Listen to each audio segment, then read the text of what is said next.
الحمد لله الذي أرسل رسوله بالهدى ودين الحق ليظهره على الدين كله ولو كره المشركون. أشهد أن لا إله إلا الله وحده لا شريك له وأشهد أن محمدا عبده ورسوله. اللهم صل على سيدنا محمد سيد المرسلين حبيبنا الكريم ورسولنا العظيم وشفيعنا يوم القيامة سيدنا محمد وعلى آله وصحبه أجمعين. أما بعد، فيا عباد الله اتقوا الله حق تقاته ولا تموتن إلا وأنتم مسلمون. Saudara kaum muslimin sidang jemaah sekalian, pertama setelah saya berpesan khusus bagi diri saya yang menyampaikan khutbah pada hari ini dan kepada saudara sekalian, pertama adalah kita bersama-sama bertakwa kepada Allah Subhanahu wa taala dengan sebenar-benar takwa, yaitu dalam keadaan pada hari ini kita sebagai hamba Allah, sebagai seorang muslim, mahu ataupun tidak, sama ada kita suka ataupun kita tidak suka, kita perlu melaksanakan segala perintah Allah Subhanahu wa taala dan meninggalkan segala larangannya, segala tegahannya, segala perkara-perkara yang boleh mengundang kemurkaan Allah Subhanahu wa taala. Mudah-mudahan saudara sekalian, dalam keadaan pada hari ini kita hidup di dunia yang fana ini, yang sementara ini, mudah-mudahan Allah Subhanahu wa taala sentiasa melimpahkan kepada kita rahmat-Nya, sentiasa memberikan kepada kita hidayah-Nya, petunjuk-Nya dan juga taufik-Nya dalam keadaan pada hari ini saudara sekalian. Kita mudah untuk melaksanakan ketaatan-ketaatan kepada Allah Subhanahu wa taala. Saudara kaum muslimin yang dirahmati Allah, insyaallah pada hari ini mimbar ingin mengajak kepada saudara sekalian untuk membicarakan suatu tajuk, satu perkara yang cukup penting, yaitu melibatkan akidah kita. Dan akidah merupakan suatu perkara yang penting dalam Islam.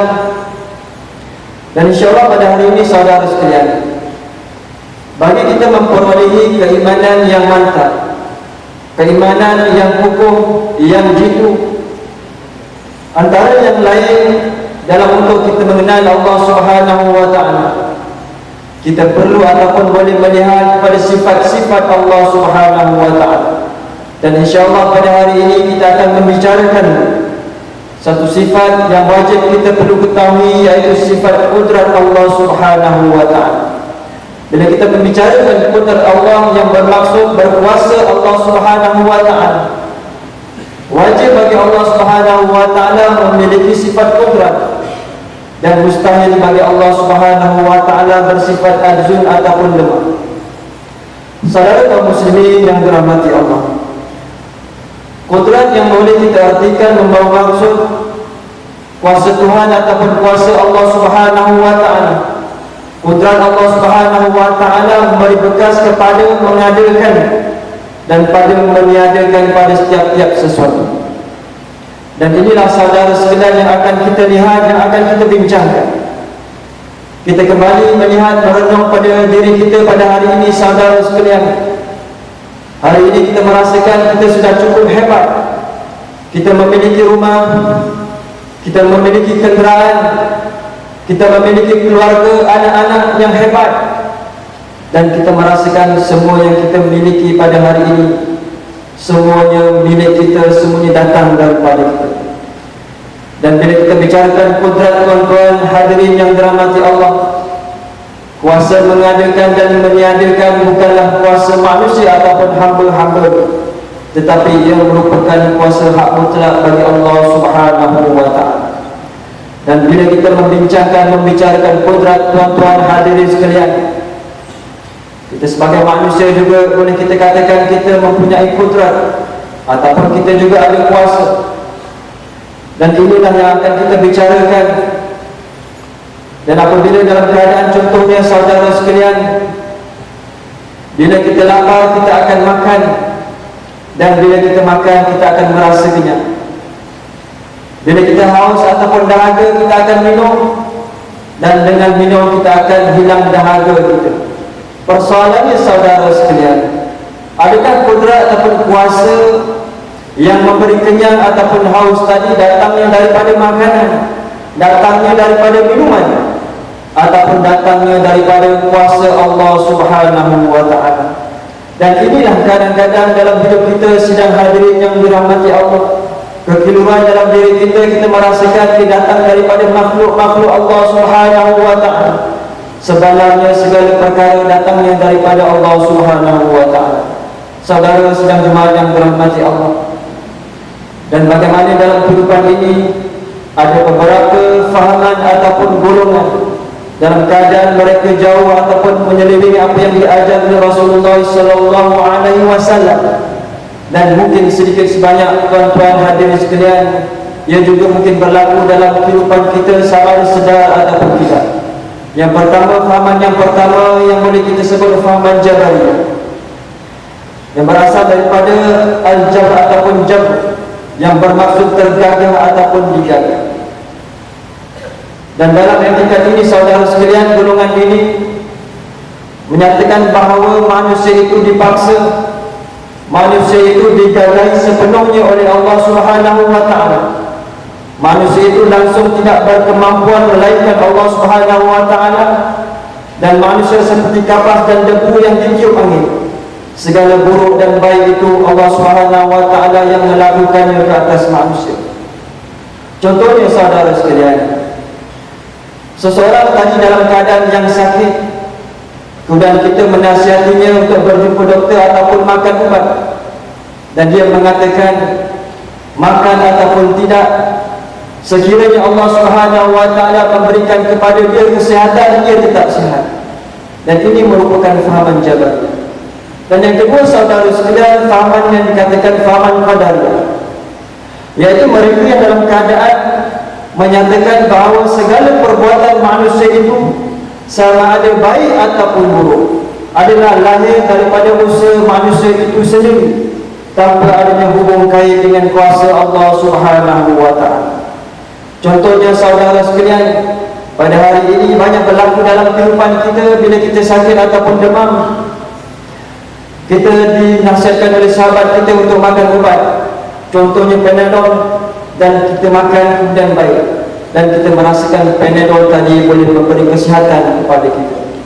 Inilah saudara sedang jemaah sekalian, persoalannya di manakah kita? Seandainya kita merasakan, kita katakan Qadariyah tadi, seolah-olah manusia itulah yang berkuasa, dan dalam masa yang sama kita menafikan kuasa Allah Subhanahu wa ta'ala.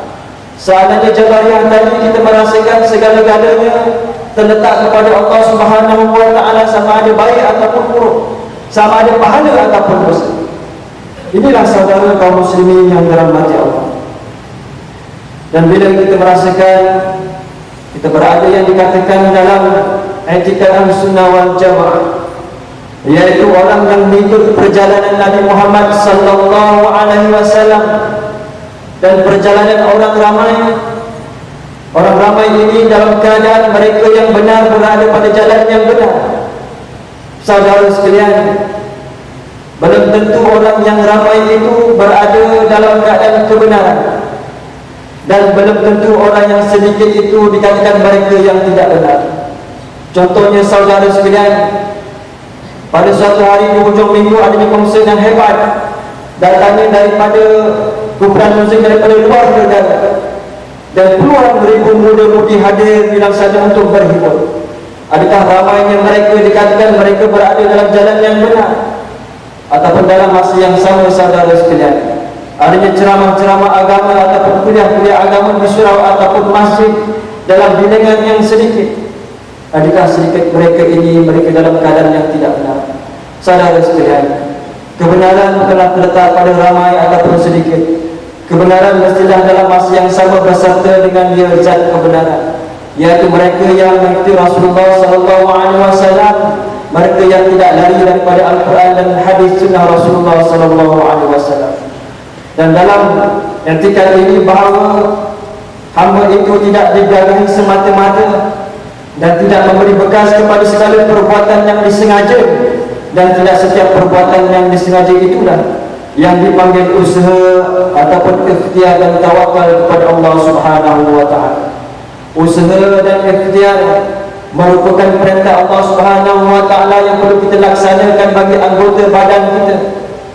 Contohnya bagi seorang pelajar yang ingin berjaya dalam peperiksaan ataupun pelajarannya, mereka terpaksa menggerakkan tubuh anggota badannya, bersengkang mata untuk belajar, dan kemudian tawakal merupakan perintah Allah Subhanahu wa taala dalam menentukan hati kita meletakkan sepenuhnya kepada Allah Subhanahu wa taala. Saudara kaum muslimin yang dirahmati Allah, marilah kita melihat dalam Al-Quran Al-Karim bagaimana dalam surah Allah Subhanahu wa taala berfirman, surah yang ke-13 pada ayat 11, Allah Ta'ala menyatakan, a'udzubillahi minasyaitonir rajim, innallaha la yughayyiru ma biqaumin hatta yughayyiru ma bi anfusihim. Sesungguhnya Allah Subhanahu wa taala tidak mengubah suatu kaum ataupun seseorang manusia itu sehinggalah mereka mengubah diri mereka sendiri, sehinggalah kaum itu mengubah dalam keadaan kaum itu sendiri. Sekiranya pada hari ini saudara sekalian, kita ingin berjaya dalam pelajaran, kena dalam usaha bersungguh-sungguh untuk mencapai kejayaan. Mana mungkin kejayaan akan datang tanpa kita berusaha bersungguh-sungguh dan bertawakal kepada Allah Subhanahu wa taala. Dan antara yang lain saudara sedang jemaah sekalian, dalam sepotong hadis yang diriwayatkan oleh Imam Ahmad dan At-Tirmizi, yang bermaksud daripada Umar bin Al-Khattab radhiyallahu anhu, beliau berkata, saya mendengar Rasulullah sallallahu alaihi wasallam bersabda, jikalau kalian bertawakal kepada Allah Subhanahu wa taala dengan sebenar-benarnya, nescaya Allah akan memberikan rezeki kepada kalian seperti seekor burung. Pagi-pagi dia keluar dari sarangnya dalam keadaan lapar, dan pulang pada petangnya dalam keadaan kenyang. Saudara kaum muslimin yang dirahmati Allah, bagaimana Rasulullah sallallahu alaihi wasallam memberikan kepada kita contoh suatu makhluk yang cukup kecil yang kita melihat setiap hari, di mana burung ini saudara sekalian dalam keadaan mereka tinggi tawakalnya kepada Allah Subhanahu wa taala. Tetapi makhluk Allah Subhanahu wa taala ini bukan sekadar dalam keadaan bertawakal sahaja, bukan sekadar burung ini duduk dalam sarangnya sahaja, tetapi dalam keadaan dia keluar berpagi-pagi untuk mencari makanan. Tetapi dalam keadaan dia keluar tadi saudara sekalian dengan penuh keyakinan bahawa sesungguhnya setiap makhluknya yang berusaha, Allah Subhanahu wa taala akan memberikan kepada dia rezeki.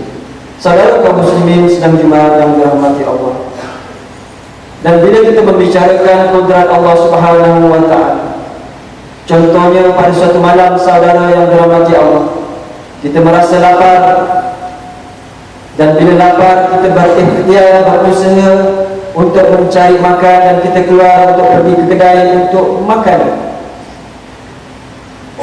Dan bila kita ke kedai saudara sekalian, adakah kita pasti dengan kita makan tadi kita akan memperolehi yang dikatakan kenyang? Tidak juga tuan-tuan. Contohnya bagaimana dikatakan seseorang manusia ni tadi, dia mampu untuk membeli makanan yang enak-enak, dia mampu untuk membeli makanan yang sedap-sedap, tetapi belum tentu ia berselera untuk makan. Belum tentu dengan makan tadi dia boleh kenyang. Pada hari ini kita mungkin mampu untuk membeli tilam yang berharga beribu-ringgit dengan tujuan untuk mendapat tidur yang lena ataupun nyenyak. Belum tentu saudara sekalian, walaupun pada malam ini kita tidur di atas tilam yang mahal, belum tentu kita mampu untuk mendapat nikmat tidur yang nyenyak. Walaupun hari ini kita mampu memiliki rumah yang besar, belum tentu kita memperoleh kebahagiaan. Sekiranya pada hari ini kita mampu memiliki bilik yang besar untuk tidur, kita letakkan dengan aircon dan sebagainya, belum tentu juga kita memperolehi dalam keadaan tidur yang selesa. Saudara kaum muslimin yang dirahmati Allah, dan inilah dalam keadaan saudara sekalian, satu akidah ataupun keyakinan yang diajar oleh Rasulullah sallallahu alaihi wasallam. Sebab itulah setiap pekerjaan kita Rasulullah mengajar kepada kita sentiasa untuk kita ucapkan bismillah dengan nama Allah. Setiap pekerjaan kita, perbuatan kita tidak lari mengikuti Allah Subhanahu wa taala, dan kita sudahi dengan alhamdulillah segala puji-pujian bagi Allah Subhanahu wa taala. Inilah saudara yang dirahmati Allah. Bagaimana Rasulullah sallallahu alaihi wasallam dalam keadaan berjaya melahirkan satu golongan, satu zaman yang cukup hebat, yaitu di kalangan para sahabat radhiyallahu anhum ajma'in. Dan sekiranya pada hari ini sidang Jumaat yang dirahmati Allah, kita berada jauh dengan Rasulullah sallallahu alaihi wasallam, terkadang dalam keadaan kita sedar ataupun tidak, sedikit sebanyak dalam keadaan seolah-olah kita meletakkan ketentuan tadi terhadap makhluk-makhluk Allah Subhanahu wa taala, dan dalam masa yang sama saudara sekalian kita jauh dengan Allah. Bahkan bagaimana dalam firman Allah Subhanahu wa taala dalam surah Al-Baqarah, surah yang kedua ayat 195, Allah Ta'ala mengatakan a'udzubillahi minasyaitonir rajim wa la tulqu bi aydikum ila at-tahluka wa ahsinu innallaha yuhibbul muhsinin. Janganlah kamu sengaja mencampakkan diri kamu dalam keadaan kebinasaan, dalam keadaan kemudaratan.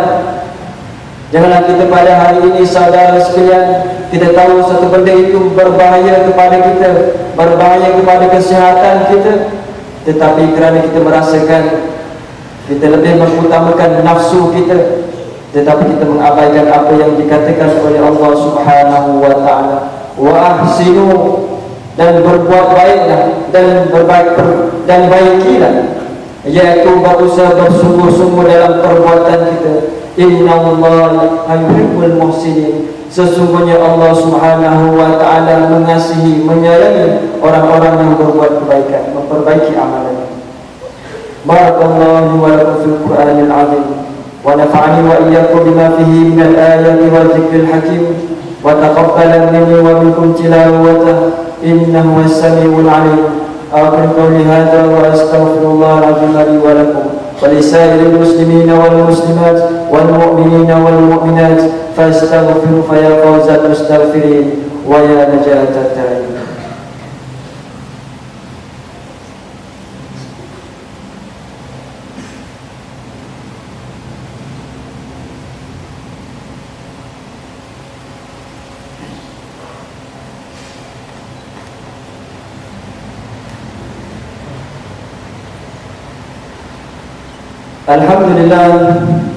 Alhamdulillah nahmaduhu wa nasta'inuhu wa nastaghfiruh wa nu'minu bihi wa natawakkalu 'alaihi wa na'udzu billahi min shururi anfusina wa min sayyiati a'malina. May yahdihillahu fala mudilla lahu wa man yudlil fala hadiya lahu. Asyhadu an la ilaha illallah wahdahu la syarika lahu wa asyhadu anna sayyidana wa nabiyyana Muhammadan wa 'ala alihi wa sahbihi ajma'in. Amma ba'du fa ya ibadallah. Saudara kaum muslimin sedang Jumaat sekalian, sekali lagi setelah saya berpesan khusus bagi diri saya dan kepada saudara-saudara sekalian, marilah kita bersama-sama bertakwa kepada Allah Subhanahu wa taala dengan sebenar-benar takwa. Kerana takwa inilah saudara sekalian yang akan kita bawa, yang akan memberatkan mizan ataupun timbangan kita apabila kita dihisab oleh Allah Subhanahu wa taala. Justru itu marilah saudara sedang Jumaat sekalian, dalam keadaan hidup kita di dunia yang sementara ini, setiap hari kita melihat berlakunya kematian. Cuma mungkin pada hari ini ataupun setakat ini belum lagi sampai kita punya ketentuan ataupun ajal kita. Justru itu dengan peluang yang masih lagi Allah Subhanahu wa taala anugerahkan kepada kita, marilah bersama-sama kita mempertingkatkan takwa kita, memperkukuhkan keimanan kita kepada Allah Subhanahu wa taala. Dan dalam masa yang sama marilah bersama-sama kita memperbanyakkan istighfar, bertaubat kepada Allah Subhanahu wa taala. Mudah-mudahan sidang hadirin sekalian, dalam keadaan kita kembali kepada Allah Subhanahu wa taala dalam keadaan yang bersih, dalam keadaan yang suci, dalam keadaan yang diridhai Allah Subhanahu wa taala.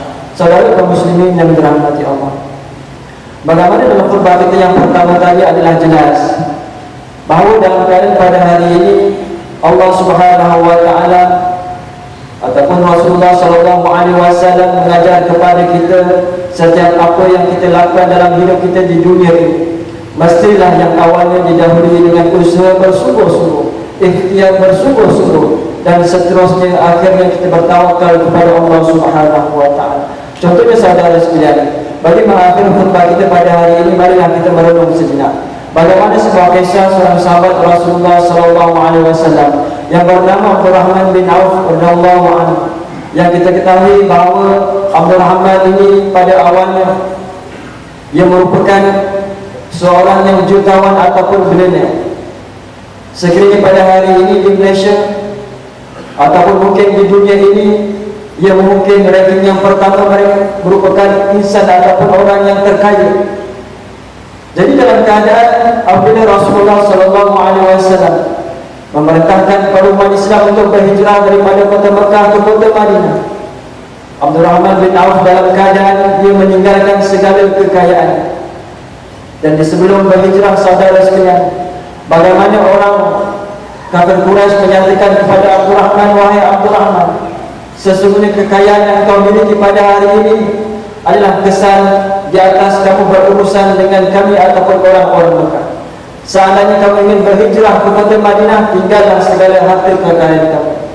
Saudara sekalian, bagaimana Abdurrahman bin Auf ia lebih menyayangi ataupun ketaatannya, kecintaannya kepada Allah dan Rasul. Abdurrahman meninggalkan segala kekayaannya, saudara sekalian, dan pergilah berhijrah ke kota Madinah. Dan bila sampai di Madinah, ia disadarkan dengan Sa'ad Ibn Rabi' yang juga merupakan seorang yang kaya. Dan dia berkata kepada Abdurrahman, wahai Abdurrahman, pilihlah mana-mana ladang yang engkau sukai, pilihlah mana-mana hamba-hamba yang engkau sukai dan nikahi dengannya. Tetapi Abdurrahman, saudara sekalian, ia hanya bertanya kepada saudaranya tadi, di manakah pasar? Tunjukilah aku pasar. Saudara sedang dimana dirahmati Allah. Jika kita melihat dalam keadaan bagaimana Abdurrahman bin Auf, kesan daripada didikan ataupun asuhan Rasulullah SAW, bagaimana dalam keadaan ia tidak sekadar yang dikatakan berserah semata-mata kepada Allah. Ia tidak menyatakan di mana masjid aku ingin solat, aku ingin berdoa kepada Allah Subhanahu wa taala semata-mata mohon kekayaan, tidak. Tetapi Abdurrahman dalam keadaan dia berusaha bersungguh-sungguh, dan yang kedua yakin dan percaya. Sekiranya pada hari ini, saudara sekalian, kita sebagai hamba Allah, kita berusaha bersungguh-sungguh di atas segala pekerjaan kita, yakin dan percaya Allah Subhanahu wa taala akan anugerahkan kepada kita apa yang kita hajati, apa yang kita gendaki. Dan insyaAllah mudah-mudahan dalam keadaan perkara tersebut akan menambahkan lagi keimanan kepada Allah Subhanahu wa taala. Dan masih lagi banyak saudara sekalian tanpa sedar, kadang-kadang bila kita tanya, pakcik, bilakah mau pergi menunaikan haji? Tunggulah, nanti belum seru lagi. Baiklah tuan-tuan, adakah kita sekadar meletakkan takdir kepada Allah Subhanahu wa taala tanpa pada hari ini kita tidak ada usaha untuk menunaikan haji? Tidak ada usaha untuk mendaftar, contoh mendaftar ke kanong haji. Tidak ada usaha untuk menyimpan semata-mata tujuan untuk menunaikan haji. Kita hanya mengatakan belum sampai sini. Dan bila kita tanyakan seorang perempuan, bilakah kamu ingin memakai kerudung ataupun menutup aurat yang sempurna? Belum seru lagi Ustaz. Adakah saudara sekalian kita meletakkan kesilapan tadi pada Allah Subhanahu wa taala? Inilah yang dikatakan fahaman jabariyah dan fahaman qadariyah. Saudara sekalian, marilah bersama-sama kita memperkukuhkan keimanan kita kepada Allah Subhanahu wa taala. Bahkan di sana ada konsep usaha bersungguh-sungguh dan konsep tawakal kepada Allah Subhanahu wa taala. Dan insyaAllah mudah-mudahan dalam keadaan kita mengetahui keimanan yang sebenar, Allah Subhanahu wa taala memberikan kepada kita kebahagiaan di dunia dan di akhirat. Wa alamu anna Allah Subhanahu wa taala amara bi amrin bada fi nafsihi wa sanna bi malaikatin musabbihati bi qudsi wa qala ta'ala mukhbiran wa amira inna Allah malaikatahu yusalluna 'alan nabi ya ayyuhalladzina amanu sallu 'alaihi wa sallimu taslima. Allahumma salli 'ala Muhammad wa 'ala ali Muhammad kama shallaita 'ala Ibrahim wa 'ala ali Ibrahim wa barik 'ala Muhammad wa 'ala ali Muhammad kama barakta 'ala Ibrahim wa 'ala ali Ibrahim fil 'alamin innaka Hamidum Majid. اللهم اغفر للمسلمين والمسلمات والمؤمنين والمؤمنات الأحياء منهم والأموات. اللهم انزل رحمة على السلاطين الكرام وولاة المسلمين النظام الذين قضوا بالحق وبه كانوا يعدلون، وخصوصا على سرير baginda yang tertua lagu Tuan Muhtasim Billah Muhyiddin Tafwa Al-Haji Abdul Halim Muazzam Syah Ibn Al-Mahmud dan Barim Syah. Allahumma ij'alna liziyan wa sa'ir biladil muslimin tayyibatan aminatan mutma'innatan rakhiyah. اللهم اعز الاسلام والمسلمين والمجاهدين في كل مكان. اللهم انصر اخواننا في كل مكان وخصوصا في فلسطين، في سوريا، في افغانستان، ميانمار، وفي كل مكان والزمان، وارفع عنهم الوقع والبلاء والحرب والاعتداء. ربنا لا تزغ قلوبنا بعد إذ هديتنا وهب لنا من لدنك رحمة إنك أنت الوهاب. ربنا آتنا في الدنيا حسنة وفي الآخرة حسنة وقنا عذاب النار. عباد الله، إن الله يأمر بالعدل والإحسان وإيتاء ذي القربى وينهى عن الفحشاء والمنكر والبغي يعظكم لعلكم تذكرون. فاذكروا الله العظيم يذكركم واشكروا على نعمه يزدكم واسألوا من فضلكم ولذكر الله أكبر والله أعلم.